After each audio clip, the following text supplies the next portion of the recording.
Speak India लगातार भारत जोड़ो यात्रा में लोगों का हुजूम चल रहा है और हमारे साथ एक व्यक्ति जुड़ चुके हैं, उनसे जानने की कोशिश करते हैं कि जो ये भारत जोड़ो यात्रा है, क्या इसका असर 2024 पर पड़ेगा या अन्य राज्यों में चुनावों पर पड़ेगा? क्या जो राहुल गांधी जी की छवि है वो यहाँ से एक अलग उभर कर आने वाली है या जनता के जो मुद्दे हैं उस पर यहाँ काम होने वाला है? क्या लगता है मैम आपको कि जो ये यात्रा चल रही है इसका कुछ असर होगा या फिर ये यात्रा होने के बाद जनता इस यात्रा को भूल जाएगी? देखो, ऐसा है कि पहली बात तो मैं क्लियर कर दूं, मैं हूँ प्रिया ग्रेवाल हरियाणा से और मैं भारतीय यात्री हूँ। राहुल जी के साथ लगातार कन्याकुमारी से चल रही हूँ। ये यात्रा कोई पॉलिटिकल यात्रा नहीं है। राहुल जी ने भी जैसे बोला कि हम इसको सिर्फ वोट के लिए नहीं कर रहे, बल्कि देश बचाने की एक मुहिम है, लोकतंत्र को बचाने की मुहिम है,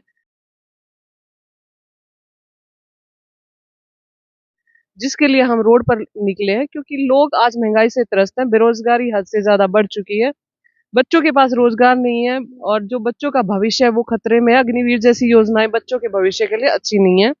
इन्हीं सभी मुद्दों को लेकर हम जो है तानाशाही के खिलाफ राहुल जी इधर यात्रा में निकले हैं और हम सब उनके सिपाही हैं। और वोट के लिए ये यात्रा सिर्फ वोट के लिए नहीं है, देश बचाने के लिए। मैं फिर से ये बात बोल रही हूँ आपको। तो रही बात जनता जनार्दन है, अगर इतने सारे मुद्दे हैं जनता के पास कि इतने सारे दुख तकलीफ से हमारी जनता गुजर रही है, तो जरूर असर आएगा मेरे हिसाब से। कांग्रेस ना एक पॉलिटिकल पार्टी है, तो ये पॉलिटिक्स के अलावा और हो भी क्या सकता है? इस यात्रा का मकसद भारत जोड़ना क्यों होगा? क्योंकि राहुल गांधी जी भी एक पार्टी से हैं, तो आपको नहीं लगता कि ये कहीं ना कहीं पॉलिटिकल ही मुद्दा रहने वाला है? राहुल गांधी जी के कहने के बाद भी ऐसा लगता नहीं आपको? देखो, ऐसा है कि विपक्ष का काम है मुद्दों को उठाना, ठीक है। अगर एक ही सरकार अगर अपनी मनमानी करेगी और विपक्ष आवाज नहीं उठाएगा तो देश की जनता, आपको पता है, त्रस्त तो होगी। और उसी को देखते हुए हमने मुद्दे उठाए हैं। राहुल जी विपक्ष में है, नो डाउट, हम भी विपक्ष में है, नो डाउट। लेकिन सिर्फ विपक्ष बैठ के वहां पे भी तो कर सकता था, दिल्ली में पहले भी तो मुद्दे उठ रहे थे। लेकिन जो तानाशाही भरा माहौल है देश के अंदर, ईडी है, ईडी के दबाव डाला जाता है सरकार बदलने के लिए, मंत्रियों को खरीदा जाता है। उसके बाद क्या है कि अगर हम बात करें देश के लोकतंत्र की, तो लोकतंत्र की सरासर हत्या है। क्योंकि मीडिया जो दबंगगिरी से सत्य को दिखाता था, आज मीडिया नहीं दिखा पा रहा उस सत्य को। तो लोगों तक एक जो अपनी बात है, लोगों की बात जानने के लिए हम रोड पर निकले हैं और लोग हमें अपनी बात बताते हैं। और रही बात ये, आप ये कह रहे थे कि इस यात्रा का असर क्या रहेगा। यात्रा का असर मैं बताती हूँ, करोड़ों रुपए मोदी जी ने फूके राहुल जी की छवि को खराब करने के लिए, आपको भी पता है। और वो उसमें सक्षम अब नहीं रह पाए, क्योंकि जब राहुल जी की वास्तविकता लोगों को पता चली, तो आज लाखों की भीड़ पर डे राहुल जी के साथ चल रही है। अभी मैं पिछले रायपुर गांव में बैठी महिलाओं के पास, इसीलिए मैं थोड़ा पीछे चल रही हूँ, क्योंकि मैं लोगों से बात करते हुए भी निकलती हूँ। अब मैं वहां बैठी महिलाओं के पास, तो एक बुजुर्ग महिला थी और मुझे नहीं लगता उसका दूर दूर तक राजनीति से कोई लेना देना था। वो 5 बजे उठी, बोली मैं राहुल जी का इंतजार कर रही थी, मैं 10 मिनट के लिए अंदर गई, इतनी देर में राहुल जी निकल गए, मुझे दुख है, मैं राहुल जी को देखना चाह रही थी। तो उन्होंने मेरे को बोला कि राहुल जी ने ऐसा काम कर दिया कि सदियों तक राहुल जी को याद रखा जाएगा। मतलब उस महिला के ये शब्द मुझे बड़े अच्छे लगे। उन्होंने कहा कि हम अगले आने वाली पीढ़ियों को बताएंगे कि ऐसे युग में जहां लोग गाड़ी से पैर नहीं रखते, वहां पूरे देश को मापना बहुत मुश्किल है। मतलब उन्होंने अपने लफ्ज में बोला था, मैं अपने लफ्ज में बोल रही हूँ। और बोला कि आगे सदियों तक, मतलब पीढ़ियां उसको याद रखेंगी कि राहुल जी ने ऐसा काम किया देश की जनता के लिए।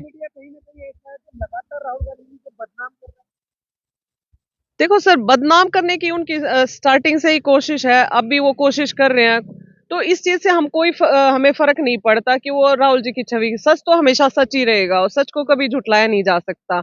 आज जनता ने देख लिया है कि राहुल जी वास्तव में उनका भला चाहते हैं और उन्हीं के लिए वो सड़क पे आए हैं। अगर उन्हें सिर्फ सत्ता का लालच होता या सत्ता का मोह होता तो वो अध्यक्ष पद नहीं छोड़ते अपना, वो आज भी अध्यक्ष पद पे रहते।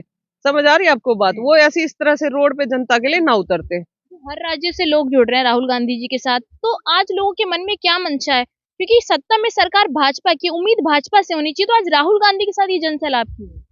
देखो, बहुत ही जुमलेबाजी फेंक के मोदी जी सत्ता में आए थे, बीजेपी सरकार सत्ता में आई थी। उन्होंने क्या क्या वादे करे थे जनता से, आपको भी पता है कि 15 लाख खाते में आएंगे, 1 करोड़ रोजगार देंगे, और भी बहुत ही लुभावनी चीजें उन्होंने जनता को दिखाई। लेकिन वो उसमें कामयाब नहीं रहेगी। आज उल्टा देश के अभी अगर हम बात करें G20 भी लॉन्च उन्होंने किया है अभी G20 के बारे में भी अगर बात करें तो उसमें वो 75 साल का रिकॉर्ड दिखा रहे हैं भारत देश का। ठीक है, तो अगर भारत देश ने 75 साल में पिछले सालों में कुछ किया ही नहीं, कांग्रेस पार्टी ने कुछ किया ही नहीं, तो वो कहाँ से दिखाएंगे प्रोग्रेस? एक सोचने वाली बात है। दूसरी बात है कि जनता, जब बच्चों के भविष्य की बात आई, अभी भी 60 लाख जो रोजगार है मतलब वैकेंसी खाली पड़ी है पूरे देश के अंदर, तब भी मोदी जी किसी भी बच्चे को उन नौकरियों पे नहीं रख पा रहे हैं।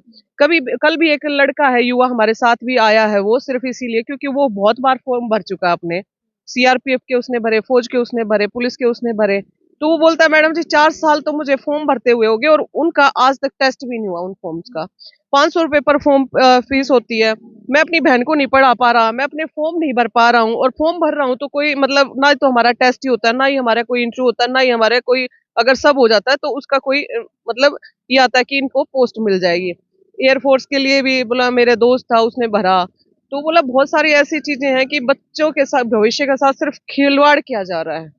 ठीक है, तो जनता इन सब चीजों, इन सब मुद्दों, अभी जैसे महिलाएं हैं, पहले फिर भी महिलाएं कुछ ना कुछ घर में बचा लेती थी, 1,000-500 रुपए उनके पास पैसा होता था इमरजेंसी के लिए। लेकिन आज महिलाओं के पास कोई पैसा नहीं है क्योंकि वो गैस का सिलेंडर भी नहीं भरवा पा रहे हैं, वो ऐसे वो आगे की लकड़ी ला के उनको खाना बनाना पड़ रहा है। अभी एक महिला ने मुझे बताया कि मैडम जी मैं 7,000 रुपए कमाती हूँ, 7,000 में से मुझे घर का किराया देना पड़ता है, 1,000-1,500 रुपए किराए में चले जाते हैं, 1,100 रुपए सिलेंडर में चला जाते, तो राशन कहाँ से लाएंगे? हारी है, बीमारी है, बच्चों की फीस है स्कूल की, वो सब कैसे कर पाएंगे? तो मतलब मोदी जी सक्षम नहीं हो पाए कि जनता की आवाज को सुन सके, वो सिर्फ दो लोगों के लिए कार्य करने लगे। दो लोगों में उन्होंने सारे देश की संपत्ति या जो भी है धन है उसको धकेलने में लगे हैं। तो जनता इतनी बेवकूफ तो है नहीं, जनता समझदार है। तो जनता इसीलिए क्या है कि हमारा साथ दे रही है, रोड पर चल रही है और बेखौफ होके चल रहे हैं, वो किसी से डर नहीं रही है जनता। सबसे बड़ी बात मुझे अच्छी ये लगी कि जनता डर नहीं रही है, बेखौफ होके हमारे साथ चल रही है। और सबसे एक और अच्छी बात मुझे जनता की लगी कि बगैर थके हारे, हिम्मत से, प्यार से, हौसले से और खुश होकर जनता हमारे साथ चल रही है। अभी राजस्थान में भारत जोड़ो है, तो आप यहाँ शुरू से जुड़ी हुई हैं कि भारत जोड़ो से? जी, मैं कन्याकुमारी से चली थी और अभी हम कश्मीर तक राहुल जी के साथ जाएंगे।